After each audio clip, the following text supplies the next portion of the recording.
अगर आपने भी शत्रुघ्न सिन्हा का हालिया बयान सुना है तो आपके लिए भी समझ पाना थोड़ा मुश्किल होगा कि एक तरफ पीएम मोदी के साथ तस्वीर तो दूसरी तरफ ममता बनर्जी के लिए वफादारी का खुला ऐलान।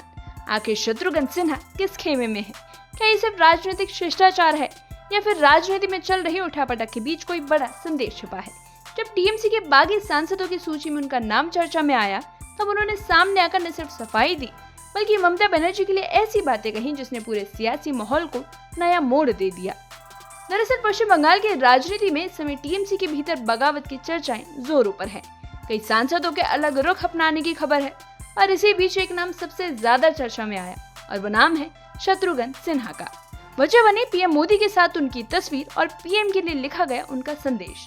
जैसे ही पोस्ट सामने आई राजनीतिक गलियारों में सवाल उठने लगे कि क्या शत्रुघ्न सिन्हा टीएमसी से दूरी बना रहे हैं या फिर उनकी राजनीति किसी नए मोड़ की ओर इशारा कर रही है।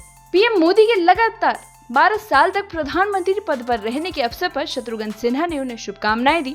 उन्होंने सोशल मीडिया पर पीएम मोदी के साथ तस्वीर साझा करते हुए उनके लंबे और सफल सार्वजनिक जीवन की कामना की है। इसके बाद राजनीतिक चर्चाएं तेज हो गई क्योंकि ये सब ऐसे समय में हुआ जब टीएमसी के भीतर असंतोष और बगावत की खबरें लगातार सामने आ रही थी। लेकिन तस्वीर का दूसरा पहलू भी उतना ही अहम है। पीएम मोदी की तारीफ के बाद जब शत्रुघ्न सिन्हा से सवाल पूछे गए तो उन्होंने साफ शब्दों में कहा कि उनका ममता बनर्जी से कोई मतभेद नहीं है। उन्होंने कहा कि वो दीदी का साथ कभी नहीं छोड़ेंगे और इतना ही नहीं, उन्होंने बागी सांसदों के किसी भी समूह का हिस्सा होने से भी इनकार कर दिया है। उनके मुताबिक उनके बारे में जो बातें कही जा रही हैं वो सिर्फ अफवाह है और उनके टीएमसी के प्रति रुख पहले जैसा बना हुआ है। शत्रुघ्न सिन्हा ने अपनी वफादारी के पीछे एक वजह बताई है।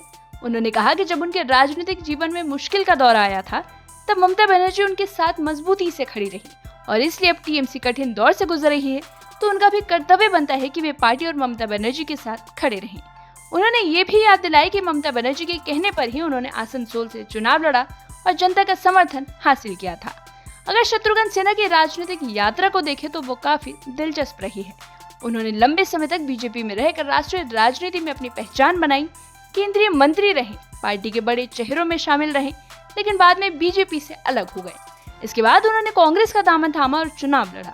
हालांकि बाद में उनका राजनीतिक सफर उन्हें ममता बनर्जी की पार्टी टीएमसी तक ले आया और इसके बाद साल 2022 में टीएमसी में शामिल होने के बाद शत्रुघ्न सिन्हा ने आसनसोल लोकसभा उपचुनाव जीता और फिर 2024 के आम चुनाव में भी अपनी सीट बरकरार रखी और यही वजह है कि टीएमसी में उन्हें एक बड़े राजनीतिक चेहरे के रूप में देखा जाता है। इसलिए जब उनका नाम बागी सांसदों की सूची में आया तो उन्होंने पार्टी के भीतर और बाहर दोनों जगह हलचल बढ़ा दी। हालांकि अब तक उनके सार्वजनिक बयानों से यही संदेश निकल कर आया है कि वो खुद को टीएमसी और ममता बनर्जी के साथ जोड़कर देख रहे हैं और ऐसे में अब तस्वीर ये कहती है कि पीएम मोदी के लिए सम्मान जताना और ममता बनर्जी के लिए वफादारी दिखाना, दोनों बातें शत्रुघ्न सिन्हा एक साथ कर रहे हैं।